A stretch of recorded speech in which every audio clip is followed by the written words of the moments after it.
जे लोक तुमची परीक्षा पाहण्याचे प्रयत्न करत असतात. 1. दुःखात आपले एक बोट अश्रू पुसते आणि आनंदात 10 ही बोटे एकत्र करून आपल्या हातून टाळी वाजते.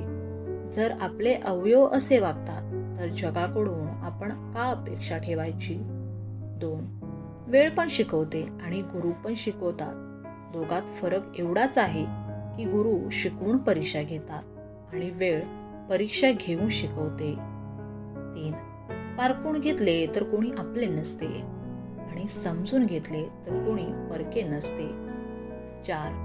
माणसाने शांत राहणे हा त्याचा स्वभाव नसतो, त्याच्यावर झालेल्या चांगल्या विचारांचा गोड परिणाम असतो.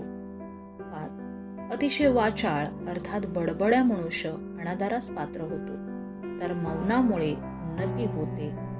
6. छमछम करणारे पैंजण पायातच बांधतात, तर आवाज न करणारी सुवर्णमाला कंठावर विराजमान होते. 7. पैंजण जरी सोन्याचे असले तरी ते पायातच घालतात आणि टिकली जरी 2 रुपयाची असली तरी ती कपाळी लावतात. किमतीवरून अस्तित्व ठरत नसते, तर अस्तित्वावरून किंमत ठरत असते. 8. जर मधासारखे गोड परिणाम पाहिजे असतील तर मधमाशीसारखे एकत्र राहणे गरजेचे असते. 9. चालताना ठेच लागली तर नेहमी दगडाला दोष द्यायचा नसतो, कधी कधी आपणच पाय चुकीच्या ठिकाणी ठेवत असतो. 10. साथ देणारी माणसे कधी कारण सांगत नाही आणि कारण सांगणारी माणसे कधी साथ देत नाहीत. 11. प्रत्येकाचा दिवस येत असतो, फक्त वेळेसोबत संघर्ष करण्याची तयारी ठेवली पाहिजे. 12.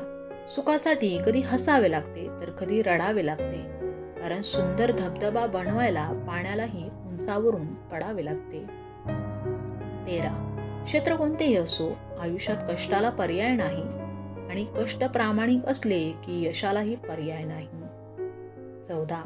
विश्रांतीची किंमत कळण्याकरता आधी कष्टाचे महत्त्व कळावे लागते. 15. कल्पनाशक्ती ही ज्ञानापेक्षा जास्त महत्त्वाची असते. 16. मन विचलित करणारे अनेक मार्ग आहेत, परंतु ध्येय गाठण्यासाठी केवळ एक संकल्पच पुरेसा असतो. 17. सन्मान विसरा, पण सन्मान करणारा लक्षात ठेवा, कारण त्याने तुमच्यातील चांगुलपणाची पूजा केलेली असते.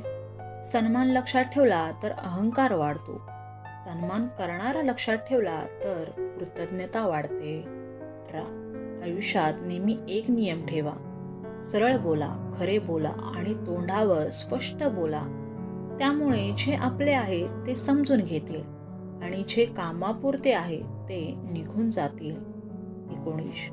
श्वास घेतो तोवर जगून घ्यावे, छान झाडाखाली कळत नाही कोणते गळेल पान. आयुष्य म्हणजे शोधला तर अर्थ आहे, नाहीतर नुसता स्वार्थ आहे. 20. कोणत्याही गोष्टीची उणीव भासल्या गेली तिची खरी किंमत कळत नसते. 21. आलेले अपयश विसरून जा, येणाऱ्या यशावर लक्ष केंद्रित करा. 22.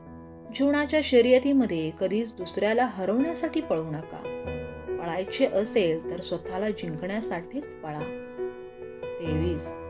डोळ्यातील अश्रू ज्याला कळतात त्याला हृदयातील भावना सांगण्याची गरज भासत नसते. 24. जे लोक तुमची परीक्षा पाहण्याचे प्रयत्न करत असतात त्यांचे निकाल लावण्याचे सामर्थ्य स्वतःजवळ ठेवा. व्हिडिओ पाहिल्याबद्दल तुमचे मनापासून धन्यवाद. व्हिडिओ आवडला असेल तर कमेंट करा, लाईक करा, शेअर करा आणि तुम्ही आपल्या चॅनलवर नवीन असाल तर चॅनल सबस्क्राईब करायला विसरू नका. धन्यवाद.